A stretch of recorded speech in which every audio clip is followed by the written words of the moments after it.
পাশাপাশি সিটে বসেছেন দুজন ভদ্রমহিলা। দুজনেরই বয়স ৫৫-৬০-এর কাছাকাছি। বেশ ভালোই গল্প জমিয়েছেন। কথাবার্তা শুনে বুঝলাম অনেকদিন পরে দেখা হয়েছে দুজনের। আমি বসেছি ওনাদের অপোজিট দিকে। ওনাদের কথাবার্তা আমার কানে আসছিল। দুজনের মধ্যে থেকে একজন বলে বসলেন, আলপনাদির আর চিন্তা কি, মেয়ের বিয়ে তো কবেই হয়ে গেছে, বাকি ছিল ছেলের বিয়ে দিতে। ছেলের বিয়েও তো হয়ে গেল, ঝামেলা মুক্ত একেবারে। আলপনাদি হাসি হাসি মুখ নিয়ে বললেন, তা বলতে পারো, এক প্রকার ঝামেলা মুক্ত হয়ে গেছি। বুঝলাম এই ভদ্রমহিলা আলপনাদিকে পেয়েছেন বেশ রসালো একটা টপিক আলোচনার জন্য। জিজ্ঞেস করলেন, ছেলের বিয়ে হয়েছে তো 1 বছর হয়ে গেল, তাই না? এই ফাল্গুনে 1 বছর হয়ে যাবে। ভদ্রমহিলা ব্যঙ্গমিশ্রিত হাসি হেসে বললেন, এবার তো তোমার বসে খাবার পালা। বৌমা রান্না করবে, তুমি বসে বসে খাবে। এমন কথা শুনে আলপনাদি শুধুমাত্র হাসলেন। আলপনাদি হাসছেন দেখে ওই ভদ্রমহিলা বললেন, বৌমাকে তো প্রায় দিনই দেখি তোমার ছেলের বাইকে বসে বেশ সেজে গুজে ঘুরে বেড়াচ্ছে। কোথায় যায়, বাপের বাড়ি নাকি? আলপনাদি বললেন, কাছেই তো, তাই একটু আধটু যায়। সবসময় যে বাপের বাড়ি যায় তা নয়, এদিক ওদিক সব আত্মীয় ছড়িয়ে আছে, ওখানেই যায়। তুমি কিছু বলো না?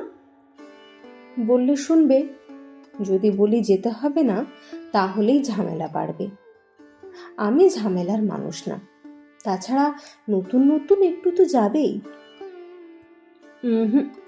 নিজের হাতে রাশ টেনে রাখো, একটু শাসন করতে হয়, বুঝলে? আলপনাদি হেসে বলে, আমি ওসব ওই শাসন টাসন পছন্দ করি না। কারো স্বাধীনতায় হস্তক্ষেপ করার ইচ্ছেও আমার নেই। আমার শাশুড়িও তোমার ওই থিওরি আমার উপর প্রয়োগ করতে চেয়েছিল। আমি খুব বিরক্ত হতাম এতে। আমি নিজেই স্বাধীন থাকতে ভালোবেসেছি, এখনো স্বাধীন। মেয়েদের শ্বশুর বাড়িটা চিড়িয়াখানা হোক আমি চাই না। অতিরিক্ত শাসন, সবেতেই ভুল ধরা, এসব করতে যাই বলেই তো সম্পর্কটা বিগড়ে যায়। থাকুক নিজের মতো, যেমন আমি আমার মতো আছি। এই কাল রাতে মনে হলো ছোট ননদের বাড়ি 3 মাস যায়নি, তাই আজ বেরিয়ে পড়লুম। এখন বৌমা যদি বলতো যেতে হবে না, আমি কি ভালোবেসে কথাটা নিতুম? সময়ের সাথে সাথে সব ঠিক হয়ে যাবে। এই সবে 1 বছর হয়েছে, ভালোবাসা দিলে মায়ায় বাঁধা পড়বে ঠিক একদিন। ভদ্রমহিলা সবটুকু শুনে কি বলবেন আর ভেবে পাচ্ছিলেন না। তারপর বললেন, ঠিকই বলেছ, ভালো হলেই ভালো। আলপনাদি এবার প্রসঙ্গ ঘোরালেন ওনার দিকে। বললেন, তুমিও তো এখন ঝাড়া হাত পা মানুষ, একটাই মেয়ে, বেশ ভালো ঘরে বিয়ে দিয়ে একেবারে নিশ্চিন্ত। ভদ্রমহিলা কথাটা শুনে বললেন, একটা মেয়ে বলেই তো বেশি চিন্তা হতো, দেখে শুনে ভালো ঘরে বিয়েটা দিতে পেরেছি বলেই শান্তি। তবে ছেলে নেই বলে আক্ষেপও নেই। আজকাল যা সব দেখছি, ছেলের বউরা শ্বশুর শাশুড়িকে তো দেখেই না।